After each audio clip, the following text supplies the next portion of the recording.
Hello everybody and welcome to round 3 of the Tail Racing Ring Runners. It's time for our first prototype of the season, the Ligier LMP3. We'll be using the LMP2 later on in the season. That's coming up in 5 weeks' time, but this is the first half, if you like, or first third rather, because we've got another 2 prototypes to come later on in the season here with the LMP3, a very fast car indeed to have around this circuit, and so we've got the longest layout possible. Myself, Ewan and James Parfitt with you for this round of the championship as always. They're just grinning up on the back straight now. Let's have a look at the championship standings coming into this round of the championship, because after 2 very different rounds, it's been Pat Mish and Tim Watcher who have taken 2 victories in 2 races so far in the AMS. That's got them tied on points. Steve Kube is in third, just a few points further behind. Anthony Solomon and Stephen Johnson are the only other drivers who've been at all the rounds so far. Christopher Heron hasn't been. He's only been at 1. So has John Amico, Houston Elliott and Dylan Hesslink. Still waiting for some of those guys down towards the bottom to join us this season, and hopefully they do. In the pro standings, Jason Hightower is leading the way because he's won twice, and he is actually leading the championship now, unsurprisingly. Corey Stas is 8 points further behind him, with Dan Kosick next in line. Dave Muller, another point further behind. Evan Kratwald and Dave Hernandez, the only other drivers who've done 2 rounds. Dean Diltz has not yet. He's tied on points with Matt Green. They did opposite rounds, actually, the 2 of them. They haven't raced together yet. Scott Sadler, Pat LaBrosse, Matthew Mayer, Aaron Smith are the other drivers who have competed this season. As I said, still waiting for some of those down towards the bottom. I can tell you, though, that some of them have indeed joined us. We've got 16 drivers in the field, and we've got a couple of new names as well. Pat LaBrosse is not new name, though. He's on pole ahead of Jason Hightower, who's won twice this season. Dean Diltz is back for a second appearance this season, alongside Corey Stas, who's second in the championship standings. Evan Kratwald is next ahead of Matthew Mayer, also taking part in his second race this season. Dave Muller is 7th, ahead of Scott Stadler, who's taken pole, shown in the AMS there. We'll see if he still is. It's Stephen Johnson next ahead of Dave Hernandez. Dan McFarlane and Ian Bertolucci, 2 of those drivers talked about at the start who haven't done any races so far this season, who are now doing their first race of the season here today, which is good for them. Next up is Dan Kosick, who was AM champion a couple of seasons ago. There's Sadler in the pro class. Then it is Pat Mish, who is tied leader of the championship in the AMS alongside Steve Kube and Dylan Hesslink. Tim Watchow not here, unfortunately, which is going to become one of his drop weeks. And unfortunately, Dean Diltz has unfortunately dropped straight back to pit lane. Qualified 3rd, but he is, starting, if he is starting at all, from the pit lane. That is a bit of a surprise. Welcome in, everybody. Sorry, as well. It is a bit of a surprise. I am shocked that he has gone and done that, but hopefully he will be out on track. But it does look like he's out, mind you. It does not look like he's in pit lane. He's not sat there waiting. But Pat LaBrosse, well, we're going to see what he can do after his somewhat unfortunate events last time out in the GT1. Absolutely. Drove well. Was probably the fastest driver on the day, but had a crash on the last lap as he was chasing down the race leader, Jason Hightower, into the siphon, and that was the end of that. He would go back to pit lane and unfortunately retire from the race from there. A real shame for Pat LaBrosse. As I say, was probably the best driver in those GT1s. It's a very different machine, though, the LMP3s, and it's the beauty of this series. You've got to be fast in not only Spec Racer Fords, really slow cars that we had to start the season, not only GT1s like we had last week, but also high downforce prototypes like these as well. Yeah, definitely. I think that's what brings the variation, isn't it? We've had so many different variances of car. We've got so many different variances coming up here, as you said, SR8s, 992s, Pro 2 light trucks. Oh, we bring it all. And a Nissan ZX-T GTP. So what more do they want? You get it all here. The only thing I'm glad about is not dark, because that was a killer last week. Well, I didn't mind it. It wasn't as bad as I thought it was going to be. We'll put it that way. It was very dark, though. We're in the middle of the day here for the LMP3s. The fact that the truck doesn't have a headlight on the front is not a problem. The pace cut truck driver can still see where he's going, which is a good thing for everybody. Into the pit lane it goes, and we are almost ready to go for another 4 laps of racing on the longest layout that the Nordschleife offers. Pat LaBrosse ready to control the field, and a relatively misty day. The green flag waves, and down in towards turn 1, he immediately takes a couple of car lengths over the rest of the field. Hightower into second place with Kratwald and Stas 3rd and 4th side by side in towards turn number 1, and LaBrosse is going to take the lead pretty comfortably ahead of Hightower. Well, I thought he was going to be comfortably second, but no, here comes Kratwald on the outside, and he's going to get the places. He's going to just close that door slightly.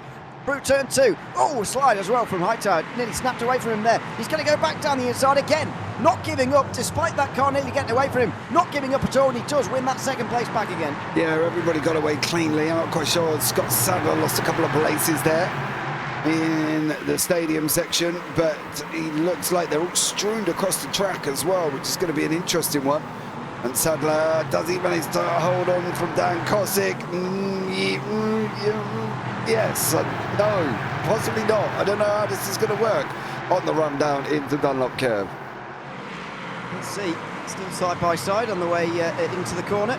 McFarlane and Bertolucci coming through from the very back end of the field, where they did not qualify for this race this time around. Whether that was on accident or not, I'm not entirely sure. Sadler a little bit wide, and the two AM champions of the last 2 seasons go side by side up the Schumacher S over the top of the hill. Kosick through on the inside line and up into 11th place ahead of Sadler. Side by side, meanwhile, further behind, Mir versus Hernandez. And Hernandez, oh, they've both seen each other off. Oh dear, oh, it's carnage. Oh my word.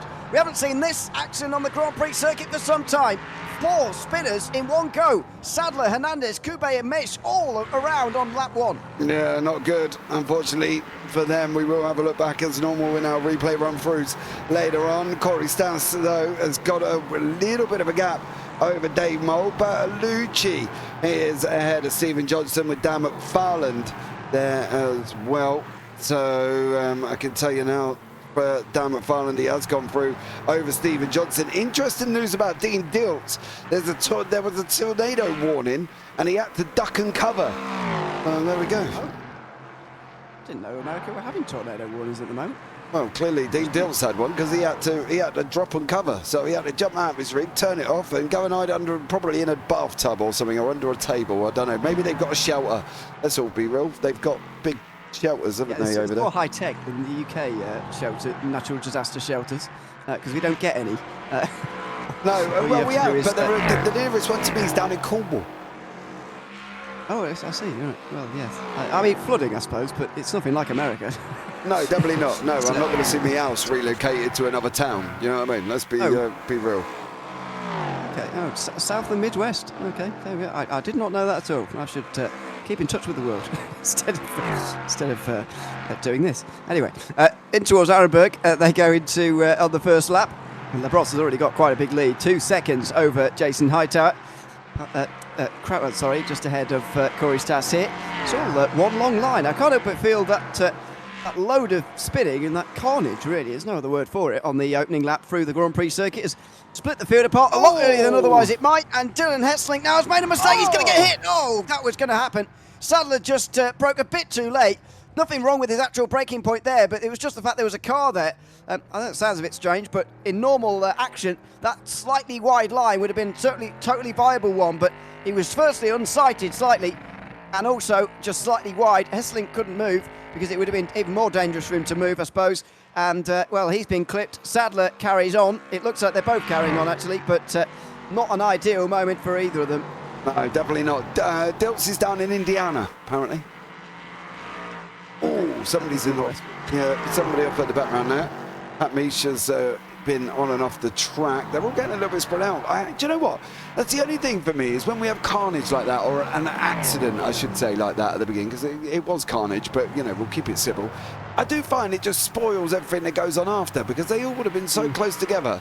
And Dave Mole now is tucked in behind Corey Stas as we jump on board with the LMP3s. I can't actually remember if this is my first time ever broadcasting with an LMP3. It can't be. Surely. LMP3? I I don't think it's been in this series. It is. That's how we've been doing it. Oh, well. Can you think of any series that's done it? Well, I've not done any with you, but I've done loads of LMP3 broadcasts before, yeah. No, I did Surely one. Oh no, I did. This would be the second one because I did one on Saturday with the not Saturday, Wednesday with SAA yesterday.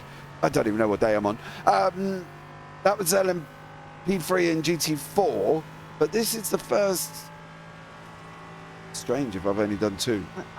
That is a bit strange. I think it's been very popular actually when it's been taken up actually by the iRacing community. I think the officials have been quite well attended. A couple of leagues I've done 2 leagues, maybe 3 that have used the LMP3 and they've been very well taken up actually. I think people seem to really enjoy this car as a sort of low-power prototype. I think some of the problems sometimes with, especially the GTPs that are not on the calendar this season, by the way, despite being on for last season, a relief to some, I'm sure. As McFarlane in the background just makes an overtake there. It's almost a bit too quick for some people in some sense, and especially at low speed, I find the GTPs quite difficult to drive. These cars are a lot easier to get your head round, a lot easier to just go out and drive without too much practice, which is, after all, what this series requires. The drivers don't get all that much practice in each of these cars. It's not like they do a whole 12-week calendar in one car where you really learn the ins and outs of everything about them. You sort of use it for a week and then you dump it again for a few months. Yeah. It's always weird in things like that, though, isn't it? Because when this shiny new GTPs come out, like, for me, I thought, oh, I'm going to go and buy the Ferrari. And then I sat there thinking, am I actually going to drive it? And if I do drive it, will I drive it badly? Because, let's face it, I suck.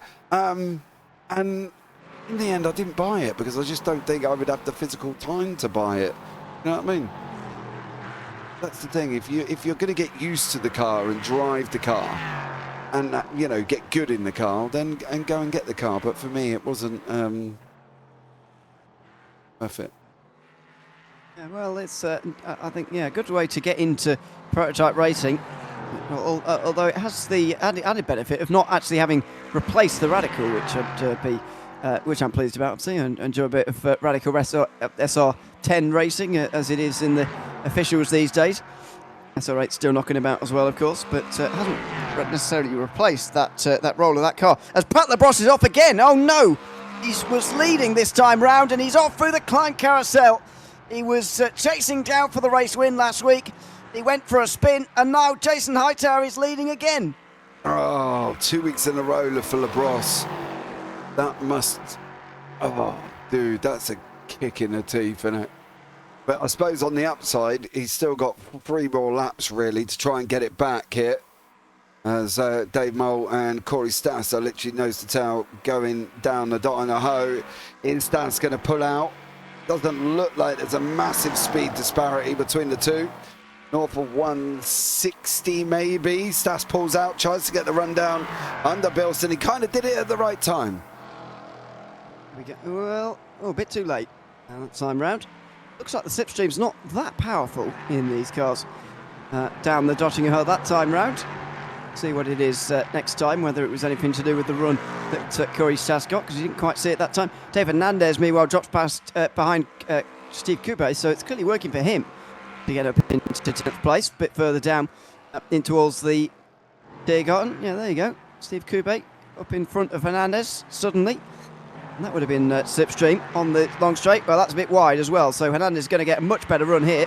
And no matter how much slipstream he's going to get, he'll be through here because that's a much better run, unless he wants to work together, and why would he at this stage? He's battling with an AM driver after all, down the inside in towards 10th place, surely for Hernandez here on the brakes. Well, he's been crowded by Coupe a little bit. Hernandez through the inside, and he does get back into the top 10 again. This will be a race of recovery for him, really, after that spin. He was, I can't remember who he was side by side with now, but he was one of those who went around. Maybe it was Mayer, can't remember. Anyway, Steve Coupe back down the inside through the stadium section. These two continuing side by side, now out of the stadium section, and Hernandez goes through, back through on the outside line now. Yeah, that was a nice little battle for sort of the beginning, opening 5 turns there. Hernandez does make it through. And him and Cabay, I don't know whether or not they're going to be completely done here. I don't think. It depends if Cabay can stay with him going down into the hairpin at the bottom of the hill, down into Dunlop. Is he going to be able to hold on? Maybe. No, I think it's done. Hernandez has got through on that one. But Corey Stas, Dave Mole, and Evan Crouchfield with Dan McFarlane in the midst. So, it should be... nice little tidy little 4-way battle we're going to have here. It's sort of come back together again after the opening to the race. I think you're probably right in what you were saying earlier about the opening lap carnage has split things apart, and sometimes that can mean a whole race is spent quite far apart for these drivers, but actually they are coming back together again, which is good news for us. Bratward at the front of it all. but only just. He's about a second in front of Mull. Then it is Stas, McFarlane and Bertolucci. Oh, that was quite late on the brakes from McFarlane. He does look very quick in one of these cars. Seems like they're exactly the kind of car that he would go well in. And he's putting a lot of pressure on Corey Stats here. It's just a case now of how far he can actually get up through the field, because we're still early on in this race. Maybe he can still challenge Jason Hightower for the lead. Maybe, but he's also got, don't forget, there's a Pat LaBrosse in the background coming who was leading and now was sitting down the order 5 seconds back. But I wouldn't count Pat out for love nor money here. As McFarlane looks, is he going to make the move over Stas? Nope.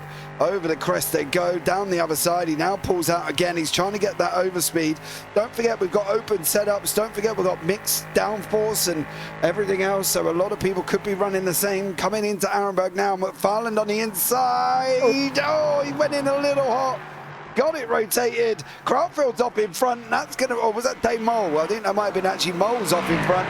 And that's going to bring McFarlane into it again. That was very close. And, well, a second and a half gap will open to Crautfield very quickly.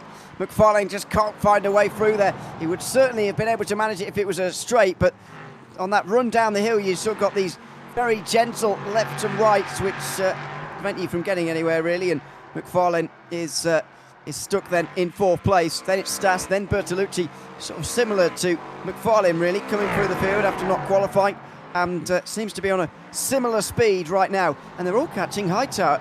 Crautford less than 2 seconds behind Hightower, who I think's in the lead, just because he sort of found himself there. I'm not necessarily sure he's the quickest driver. Yeah, I think you are right. I don't think he is, but for Bertolucci, he's got to have some sitting back, looking and paying attention to find out what he is going to be able to do here, what he can't do. He's got these four fighting. Crautfield just up in front of Dave Mole as well. So lots still coming. Mole, oh, you saw him rock up there. The tyre didn't rotate on the left-hand side, and he manages to make it through. But these four are going to produce some absolute ding-dong action, I think. Let's see if it happens on the run up the hill here, because that's been one of the big action points and has been throughout the seasons. iRacing Ring Runners. It's where we take part in every race at the North Side in some form or the other. Well, we're not even going to get there before the action comes. Here comes Bertolucci on Corey Stas. He's going to drop outside the top 5 here. Corey Stas outside line. Well, he's quite late on the brakes and quite nicely around there. Oh, that was a huge bit of netcode. Oh, and he's up on 2 wheels in the wall. That is unfortunate for Corey Stas, and perhaps for Ian Bertolucci as well if he's got damage from that, because we you know it's bad when you can see a gap when you're watching the live pictures. We don't even need a replay to figure that one out. No, that was just absolutely massive. You saw him jolt from the first initial bit, and then you saw him jolt again. That's going to put LaBrosse up 1 position as well. And LaBrosse does go over Stas. You saw him jolt the first time, and then you saw him jolt the second time, and then the second time was the massive explosion of it that put him straight in the wall. So, yeah, massive dose there for these two as McFarlane puts Mole under pressure. Well, he's having a look at the carousel. Maybe Bertolucci is damaged, or maybe it's a coincidence he just spun at the Stars tracker just before the carousel there. He's now behind LaBrosse and Stas, who have made up a position. McFarlane has absolutely got to get past Mull here pretty quickly, and he knows it as well. He's going to have to stay behind here, though.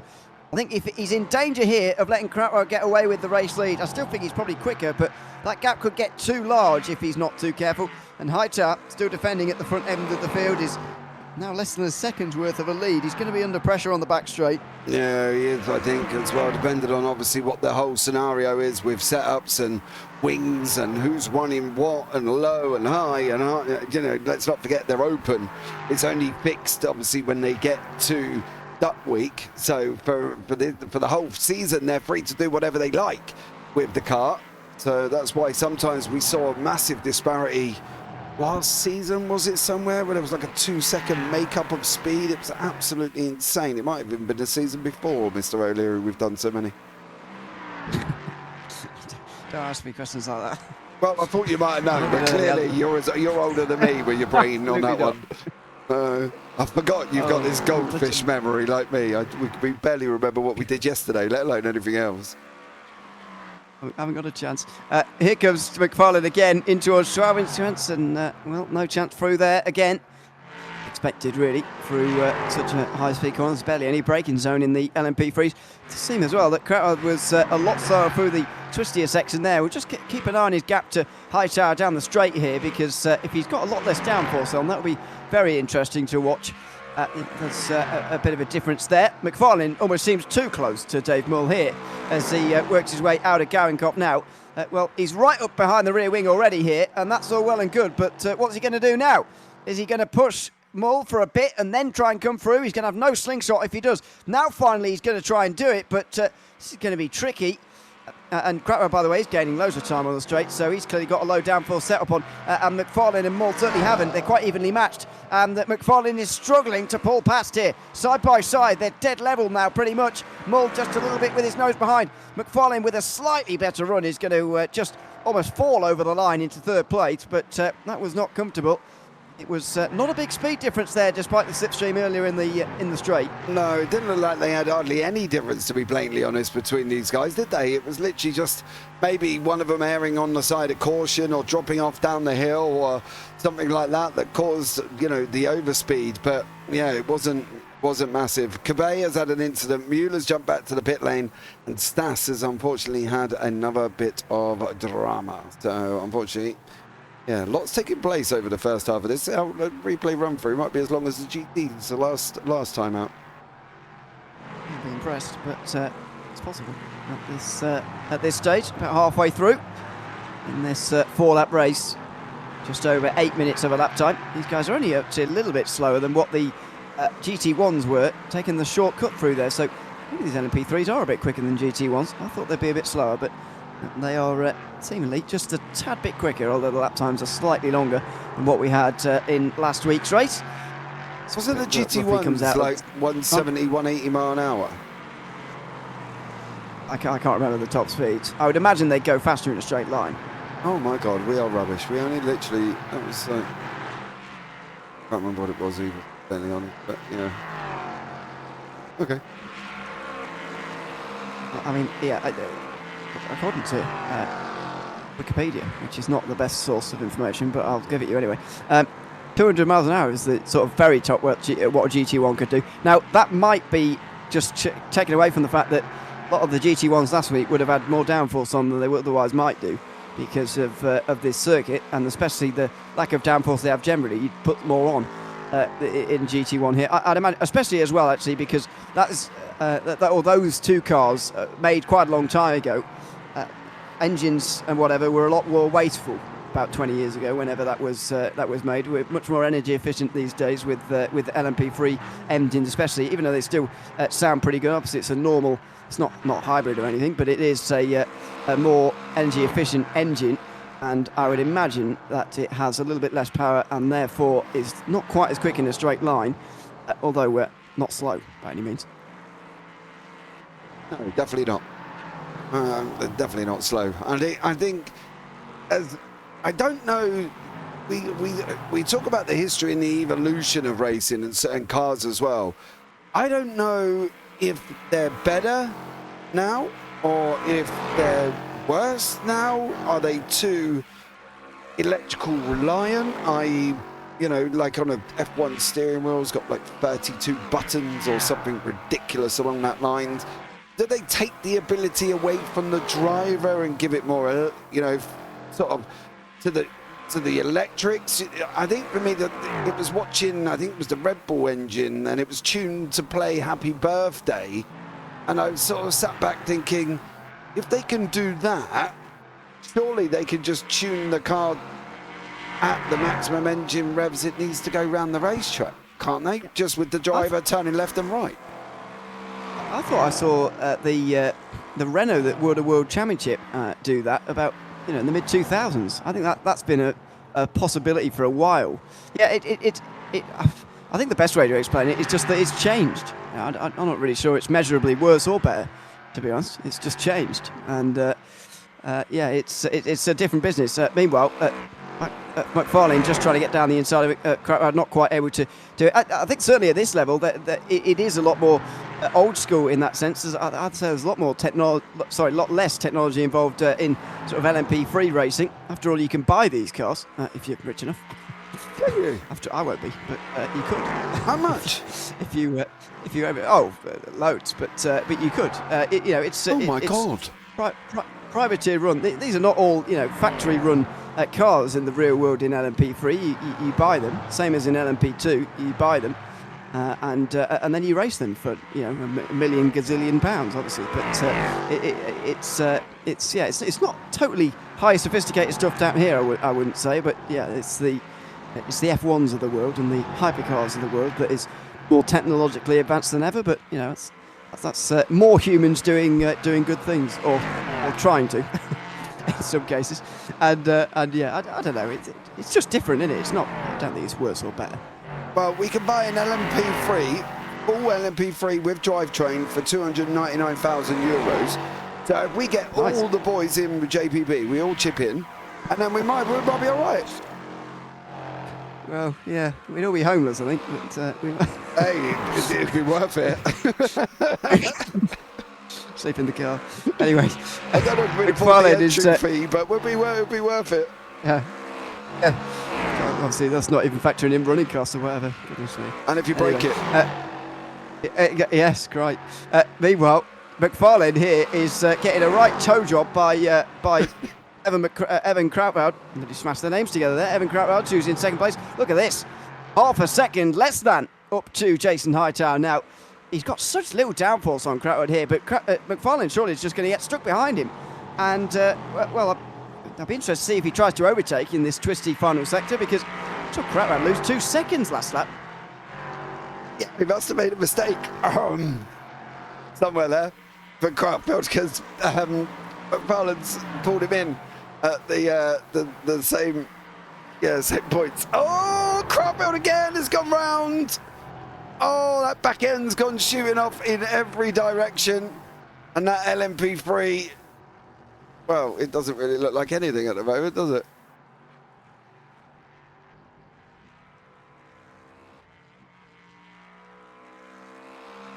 We lost Mr. O'Leary, or has he forgot to press the mute button? Are you back, Mr. O'Leary? My laptop froze completely. I did watch that, but you couldn't hear me. So what difference does it make? Yes, not ideal. And, well, that's a rather abrupt end to Krautwoud's day. It's going quite.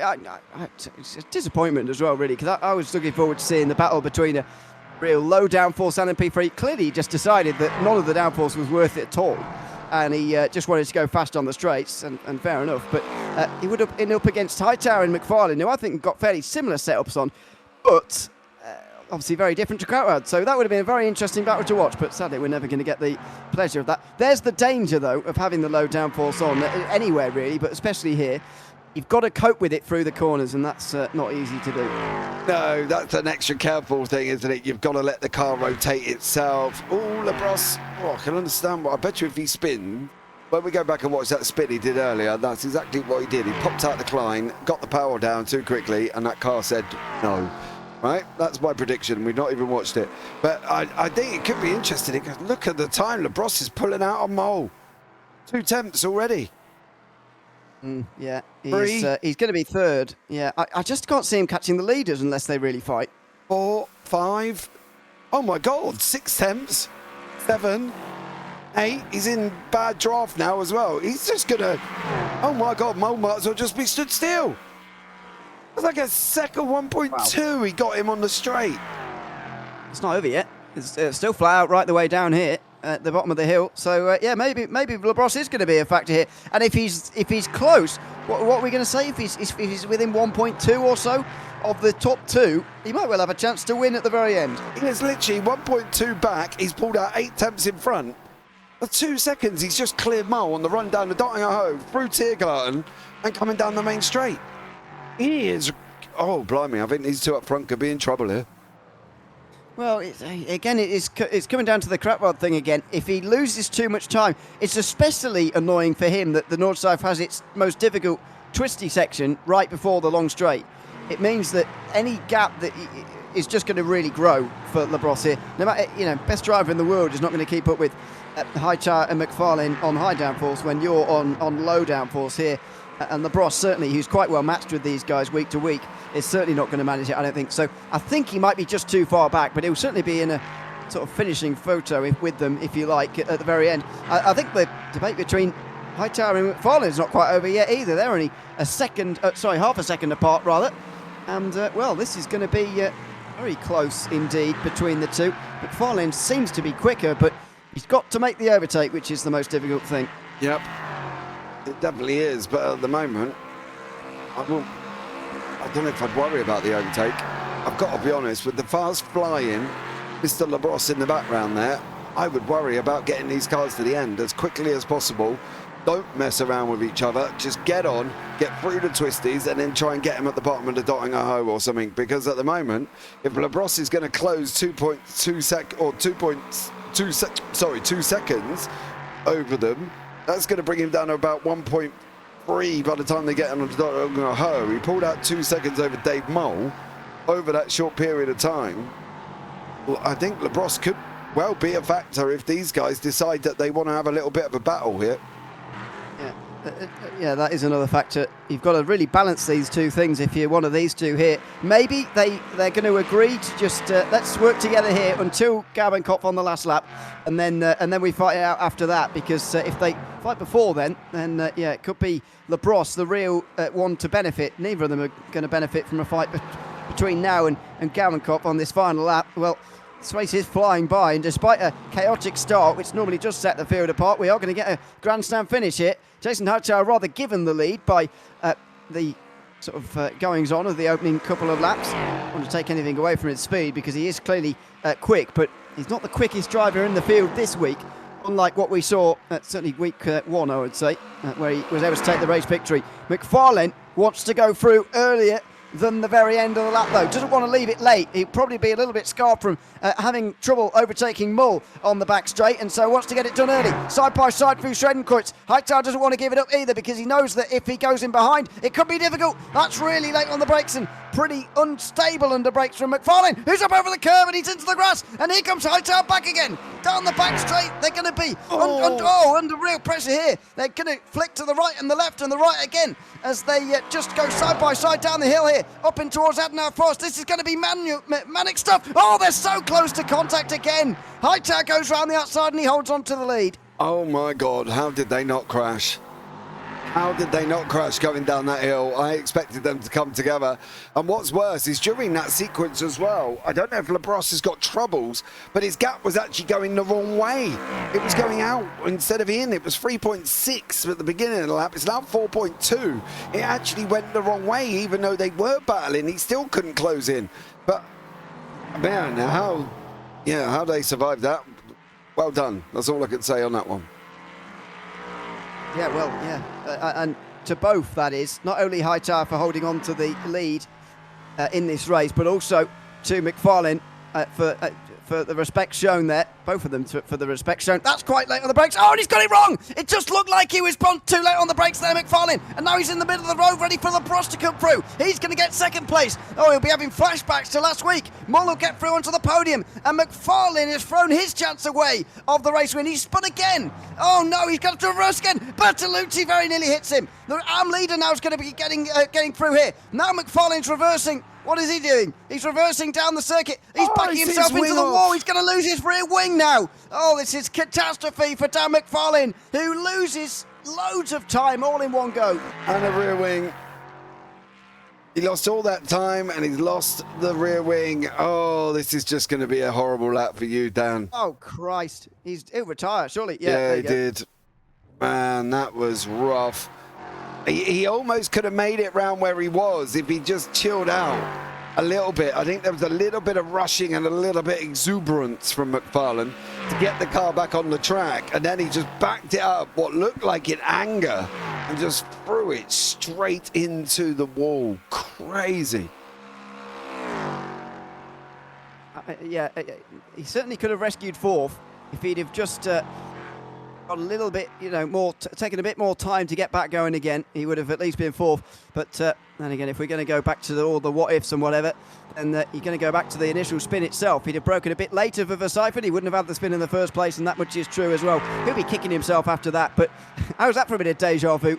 it's like the Bros was watching a replay of himself there as he drove through. It must have been a really weird experience for him. Yeah, because I think that's where LeBros binned it last week, didn't he? If I remember correctly. Exactly Exactly. what he did. Yeah, exactly the same thing. So, but Pat LeBros, he must have sat there going, I've done that. He drove past him. So there we go. But Hightower at the moment cruising out in front. Stas and Hernandez. Hernandez is in front of Stas there. Why is it Dave Hernandez's car looks quite smooth at the front, but Stas's car looks like it's got a bit of an indent on the front of that? I can't see the difference myself, just a minute. Oh, it might have just been, I don't know, may have just been the reflections off the old... Well, I do wear glasses for a reason, so that could explain quite a lot, to be blatantly honest. You know what I mean? Let's be real about it. Could be seeing things, and it might be a speck of dirt on my glasses. Yes, well, that's the I've not got the pleasure of experiencing, so I don't know. But, yeah. I have noticed... 20 years older than you, bud. Of course you're not going to experience it. I did experience you say it. That. Every single other member of my family who is, close family, was wearing glasses a few years ago in my on my timeline. I've overstayed my non-glasses welcome. It's coming. Just trying to, is that because you don't go for an eye test? Is that the problem? Well, I haven't, but I can see. I don't need one. It's. You think that? I thought I could see, and now I wear milk bottles. No, it's fine. Anyway, onto the back straight for the party. We've got on some tangents this afternoon, by the way. This is very bizarre. On the back straight, Jason Hightower. When was the last time we had 3 in a row to start the season? Jason Hightower is absolutely motoring this season. He's winning 3 very different cars as well. The Spec Racer Fords with all of their almost racing tactics that you've got to think about in the opening week. GT1s, which are a very high-powered machine to be having around this circuit, and very high downforce machine for this kind of circuit, the Ligier LMP3. He's mastered them all, and this is not going to be his most comfortable victory of the 3, but in terms of margin anyway, but it is another win. They all count the same, and Jason Hightower has won 3 out of 3 to start season 10 of the Tail Racing Ring Runners. What a fantastic drive from him again, holding off the pressure of Dan McFarlane throughout that final lap. Pat LeBros just ran out of time to get there, and in the end might not have been quick enough anyway. Dave Mull will round out the podium. Further behind, it's going to be Hernandez versus Stas. Surely Stas is going to be looking to come through here as he looks to try and win a title. He won't want to be another nearly title again. Absolutely level with Hernandez, who seems to have better straight line speed, to be honest, because as soon as Stas pulled out, Hernandez went with a higher speed, and he's going to get that place back again in towards the Tiergarten. Stas, not much he could do about that, really, unless he's going to do it on the brakes here.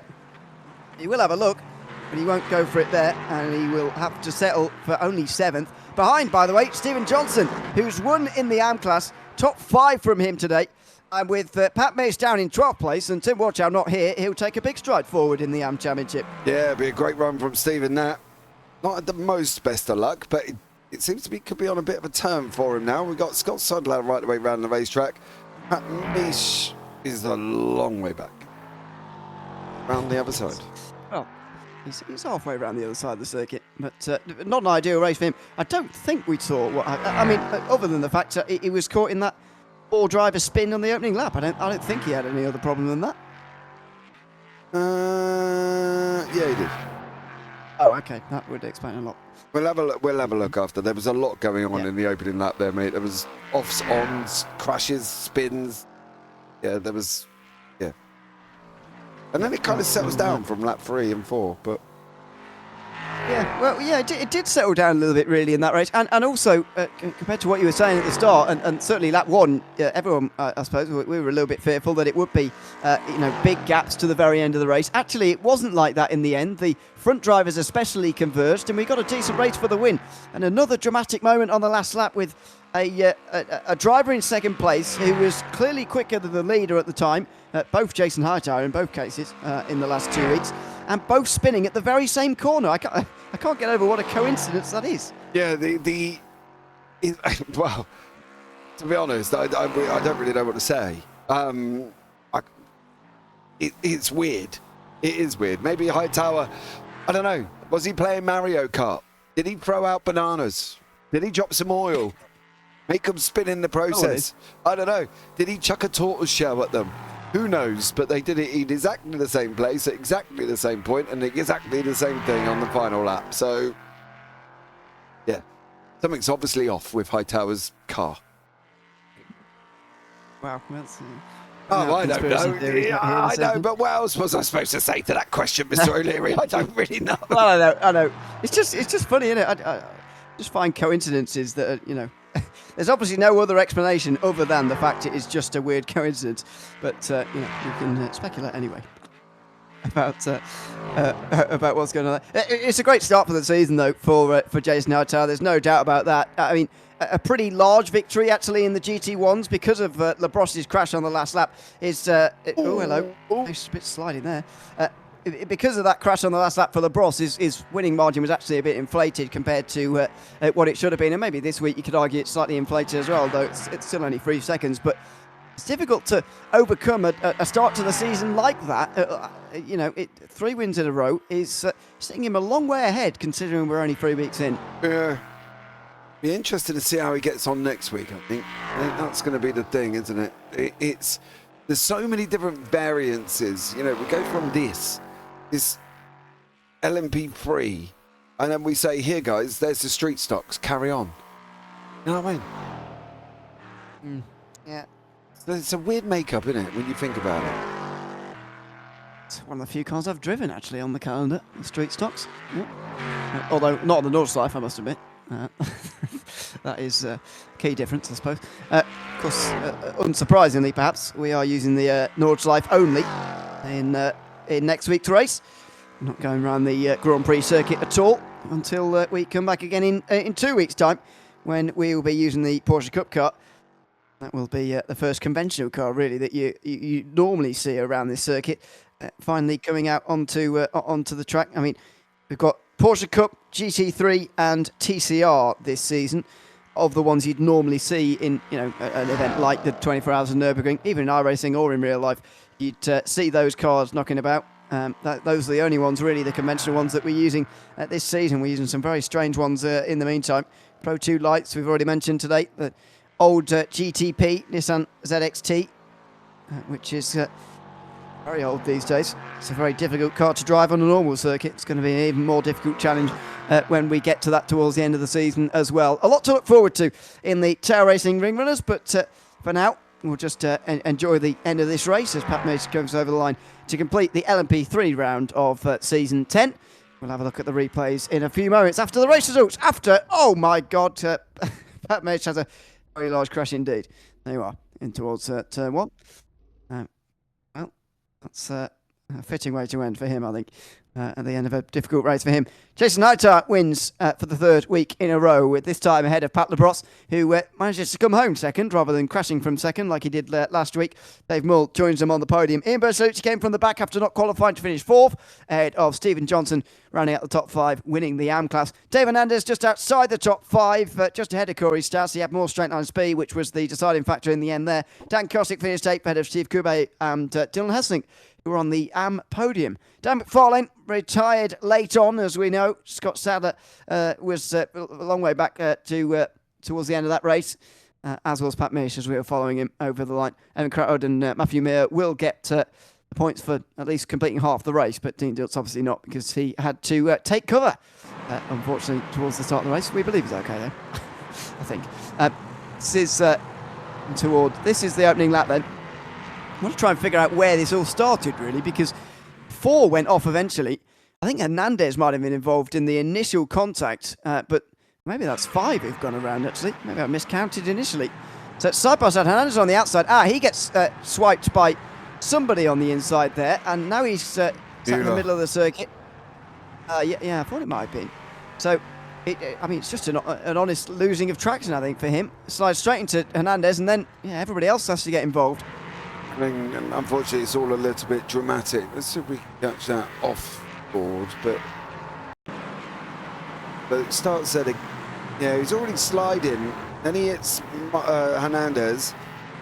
And then Sadler goes around in the background. He tries to wiggle his way backwards, but then it all gets a little bit scrappy after that as well. That was Pat Mace's first one. This is the second one on lap 1. Remember I said he had 2. You know what this damaged. is? Yeah, he's already done that, and bang, over he goes, going to the wrong pit lane as well. So yeah, a little bit of a problem. So it's the right pit lane from the wrong direction, but he's going to be a long way behind after that, as we saw, indeed. This is Hesselink hitting, or Sadler hitting Hesselink, rather. You see, Didn't just unsighted touch him. hit. He wouldn't have seen that quite, and yeah, just went a tiny bit wide after Hesselink went for a spin, and that in the end didn't seem to do a lot of damage to either of them, but would have been a bit annoying. Yeah, definitely. This is Matthew Mueller. Oh, he got a little bit of a wiggle on. Oh, he's behind a tree. There you go. For him. And he manages to carry on after that. But yeah, a little bit of a rough one for him. This is Corey Stas. Into Throw-in chance, he's too wide. Oh, into the, didn't think he would grab the wall, and that's how LaBrosse lost the lead. Of course, so much has happened in this race, I almost forgot LaBrosse was in the lead at one stage, and by some distance as well. He just entered the Clyde Carousel, not a bit too quick, just a bit wrong, really. Bounced him out in a strange way, and that was that, really. That he never had a hope of winning after that. Yeah, but he did, to be fair, though, dude, he did battle his way back to second. So, you know, fair play to him on that one. Mueller all of a sudden just jumped back to pit lane. I can't actually see why he did that, but we've got Dan Kosick having his own little bit of drama going into Arenberg as well. Oh, you're late, way late. Gonna run in. It's the wall.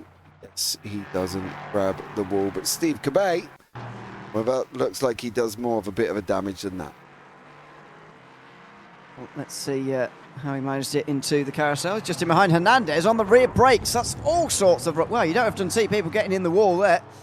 You have to see the engine coming off without... Engine cover, rather, coming off without the rear wing. But that's what happened to Steve Cabay there. Again, just, yeah, rear brakes. Much like what happened to Hessling into Arenberg. He just locks the rear brakes and there you go. And when you're crashing through the carousel, your wheels aren't actually often touching the ground. You're bouncing up and down. And when your wheels aren't touching the ground, you're not slowing down either. No, you're definitely not. Historic, Stas' second moment. Same corner. Oh! Whoa! He was not enjoying that corner today. No, definitely not. Sure. Not on that one. And then obviously Evan Crackfield's which was just caught live. It's just on turning. It's a classic thing when you've got very little rear downforce there. Spins to the inside. And, well, he was never going to continue from there. Look at the state of that. He realised that pretty quickly. He went in the wall pretty hard as well. He would have been lucky to get away with that.